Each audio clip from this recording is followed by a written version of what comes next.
What are the chances then of this new political party, maybe? I mean, it's a good question. My sense is that the money is there for it to launch.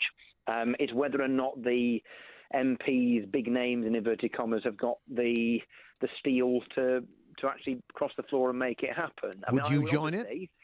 Well, I would love people to come and join the Liberal Democrats. I understand why, for tribal reasons and other reasons, that's less likely to happen. And so I increasingly think that the most likely outcome is some kind of a repeat of the 1980s, but hopefully with a happier ending. In other words, I can see an SDP Mark II, because if you get a new party setting up, what we've got potentially in this, putative new party is a whole bunch of generals, but no army. And the Liberal Democrats have more members than the Tory party, 2,000 councillors, and a small but perfectly formed parliamentary party. We have the infrastructure that a new party doesn't have. And what gave the SDP any chance of survival whatsoever in the early 80s was its relationship with the Liberals. And I think that the Liberal Democrats should not be too sniffy about a new party setting up. We should even encourage it. We shouldn't join it, but we should work with it. And between us, we could potentially provide a sensible alternative to the too crazy, incompetent extremes that we've currently had to deal with. I'll ask you about that in a moment. But when you say you wouldn't join it, but you'd work with it, if you were to change your name, or if this new party created a name, but the infrastructure that you have was to become a new party with a new name, because we all know in this time of PR and everything else, that is important. Like the SDP used to be the SDP. Yeah. So is there a possibility that this could happen? And if the right people said to you, from whichever political party, but the right high-profile people said to you, listen, we'll join you, but we can't join the Lib Dems, but we would like to join in, and let's start a new party. The Whigs. Because if there's another party, shut up, Ash, it might confuse too many people. So with three main parties, we're okay. Would you be prepared then to sort of meet them in the middle somewhere? Well, one of the glorious things about being a former leader is you can pontificate without it being officially becoming party policy. And so I think we should be open-minded about all these things. I think the thing that depresses me at the moment is you have a government which, however you voted, and whatever your opinion on the B word at the moment, we all, I think, accept that the government is handling it. It's shockingly badly. It's fractured. And the one thing that's protecting and saving the Tory party at the moment, in its awful state, is a pretty much unelectable far-left Labour leadership. When you say that, they've gone above the Tories in the polls today. They have. I mean, and the problem is I think they're doing well enough for there not to be a change within the Labour Party. But look, if you look at the state of the Tories now, if the Labour Party was led by, pick any number of... Well, let me throw a couple of names to you. Let me suggest that Anna Soubry and Chuka Umunna were to approach you and Vince and say, listen, guys, there needs to be another party, but we don't want to start another party.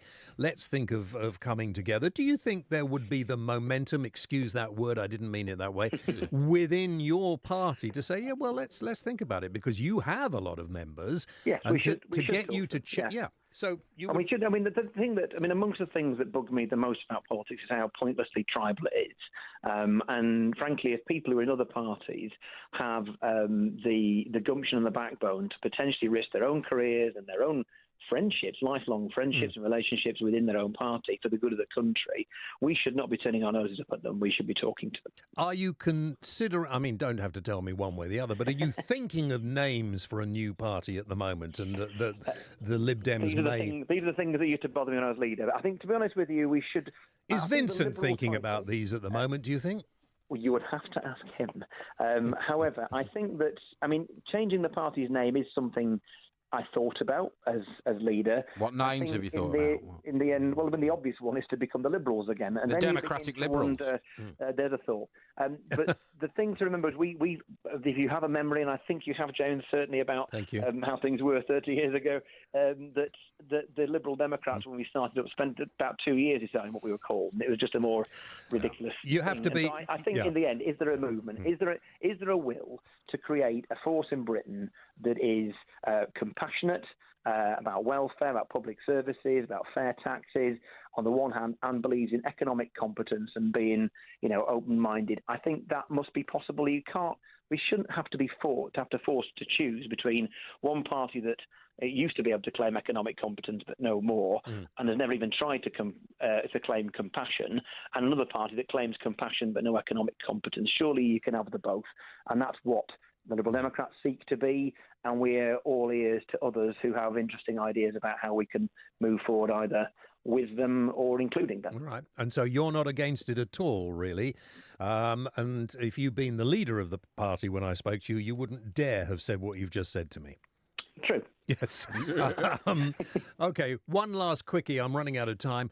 The B word you mentioned, it's an unmitigated cock-up, and something has to be done to rescue. My friend sitting here will shout and groan. You mean rescue it? You mean go against the will of the people? Oh, shut It's up. a euphemism. Yeah, rescue it. rubbish. We are in a situation where people are confused, they're worried. Lies are being told on both sides, and to be mainly quite from the Remainers. To be quite honest, I am amazed at the silence that comes out of most MEPs. They've said nothing. What are we going to do about it? So I think that the difficulty is, as the two of you kind of embody quite nicely, is that whilst there's a lot of uncertainty, people are emotionally attached for perfectly understandable reasons to the vote they cast 2 years ago. And the problem is, if you ask people how would you vote, it's been up until recently pretty much identical to how people did vote in June 2016. It is no triumph for the Remainers and no defeat or loss of face for those who voted Leave to say that because of what David Cameron did, i.e. present a vote to the British people without any preparation said I think he should be in the Tower for that. I think he should be serving time in the Tower for doing this to the country. I mean, the reality is that because of that, 2/3 of those who voted Leave, if we do leave, will feel betrayed. I can't tell you which 2/3, because it all depends on what the government chooses to do or what it can get away with. And so there's going to be a utterly poisonous atmosphere following a departure from the European Union, whatever happens, whether it's, what we euphemistically now call soft Brexit, hard Brexit, in customs union, the single market or whatever. And of course, those people who voted Remain are going to spend the rest of their lives going around, see, I told you so.